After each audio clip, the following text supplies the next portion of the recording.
Hey everybody, Z-Man here. Today we're going to talk about attack choppers. This is about a 7.5 minute gameplay video on Canals. It's unedited, uncut. We're just going to watch me fly until we go down. I'm flying with just a random guy on a random server on 64 player Canals map on PC. I'm flying with the mouse and keyboard, so let's go into it. The choppers in BF3 are similar to BF2 in the way they handle, but the balance in gameplay has been totally reworked. There's a much, and you'll notice it drastically, it's more dependent on the pilot than the gunner. In BF2 you had the TV missile that was the almighty killing weapon, but now in BF3 the choppers are much more prone to damage. They have a lot more things that are threatening to them, so you'll see a different flying style for sure. And this video is a perfect example of it. So right off the bat here I'm doing what I shouldn't do. This jet that I'm locking onto, I'm firing both my missiles off, which is not what you want to do. You want to fire one, wait for him to pop flares, and then you'll have one left to shoot at him. So like right now I could be shooting my other missile and he'd be disabled, but I guess just a heated battle, not paying attention. Like I said in the other videos, you always want to be aware, and got a little distracted, a little greedy maybe. That cost me. The jet's still up. Here's a good example of the different tactic BF3. So I spotted that tank. I'm going to flank him from the side using the terrain and pop up and pay him a visit. And boom. My gunner is actually using the TV missile, and I have mixed feelings about that. You can either get really lucky with it and do some damage, otherwise, or it could blow up your chopper, or spin it out of control, and you'll see that later. So another tip I have for you guys is don't try to fight the person locking onto you unless you know exactly where it is. You just want to get out of there, break the lock, go hide behind something. It's not shameful to run, believe me, especially with how powerful anti-air is in this game. If you don't know exactly where it's coming from, just go. Just get out of there. It's a safe bet. So he's having a little problem hitting that infantry. And you'll notice the same sort of procedure here. We'll engage someone, and then we'll kind of back away and get a handle on what's going on around us, and then go re-engage. So lots of infantry to pick from here.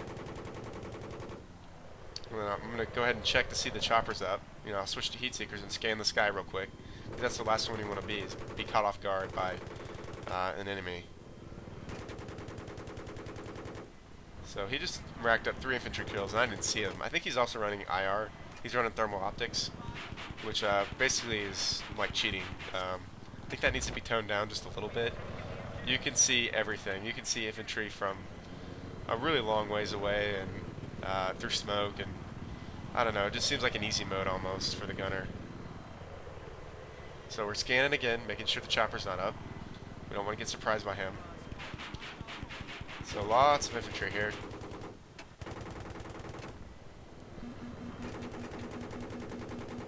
Getting locked, and we will run away and see how we're hiding behind this train. It pretty much instantly breaks the lock. Always use the train to your advantage. Got a couple guys here that just ran their jeep into the canal. We'll go ahead and finish them off. Scanning the sky, and there's a chopper. And here's where I actually do what I'm supposed to. So I'll fire one missile, wait for him to pop flares, and he did. We'll fire another one. I think that one caught the jet. We'll fire 2 because I know he's out of flares, and that's it. That's a little high for my preference, honestly.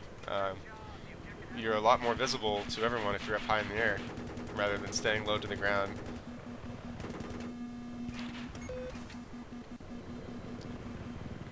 And there we go. Also, they changed they give you more incentive to stay low to the ground, because that's what, or use the train to your advantage at least. We'll talk about after this really cool sequence here, this infantry trying to hide Frostbite 2 and destruction. And he really didn't have a chance. Anyway, yeah, so DICE has some passive upgrades for some of the vehicles, which mean that they're always, it's not like you equip them or anything, and one of them is below radar, which just means that you can't get locked on by like an enemy jet or a helicopter. It's only air-to-air missiles. So a Stinger will still lock onto you, but like let's say a jet was trying to strafe you or something, they couldn't hit you if you were low to the ground with an air-to-air missile. Or say a chopper. If you're low to the ground and a chopper's locking onto you, he would lose his lock if he went low enough. So interesting little tip there. Most people don't know about that, but it's so like right now. So I'm low to the ground. I know that it's a Stinger missile, and that makes sense because I don't see a jet and I don't see a chopper. So it's an infantry shooting at me, and that's why he's locking onto me. And the reason I'm back at the carrier is because my gunner fell out. If you're watching on screen, I was shooting at like those 7 infantry. He managed to press E and eject, so I went back to the carrier to pick him up. And watch the tail. Not everything in these videos is perfect. But we'll go ahead and repair and get on our way.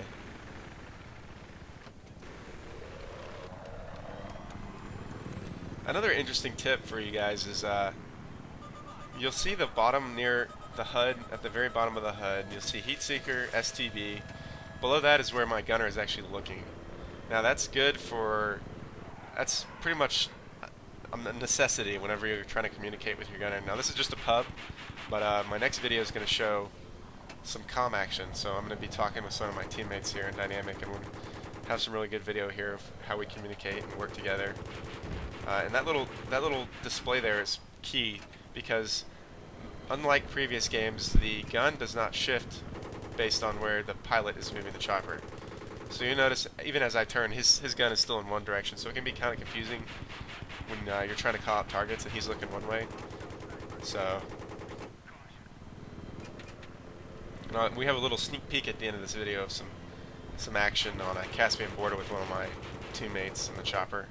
We'll see. You'll hear us talking together and such.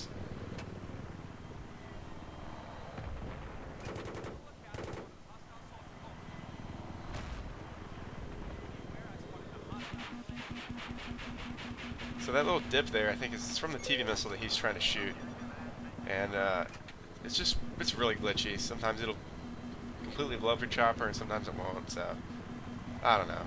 And then we're gonna just like mysteriously die here in a second for no reason. I'm not even close to this crane, and just I don't even know what that was, and we died. Yeah, what the hell for sure. And here's your little sneak peek. So I'm in the chopper here with one of my teammates. We're playing on Caspian, so this is the next video in the works. It's a little bit different than a pub. Let's see, we can head to gas station next. Because I can directly talk to him and tell him what I want him to do. Very nice. Little hover cap.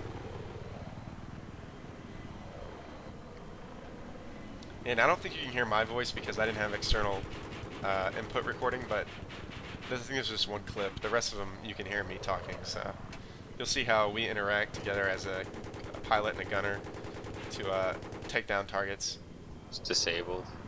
And this was like, I think this was It's down. maybe a week after release, so the server's they were pretty laggy still, and that's what you're seeing. Well, that's the end of the video. Thanks for watching. Be sure to check out the next video, which will go a little bit deeper. I'm not going to play with some random dude. I'm going to have direct communication with one of my teammates here in Dynamic, and it's a little bit different. You can definitely see the teamwork more in action when you can actually talk to the gunner. So, thanks for watching. Make sure you tune into the next video.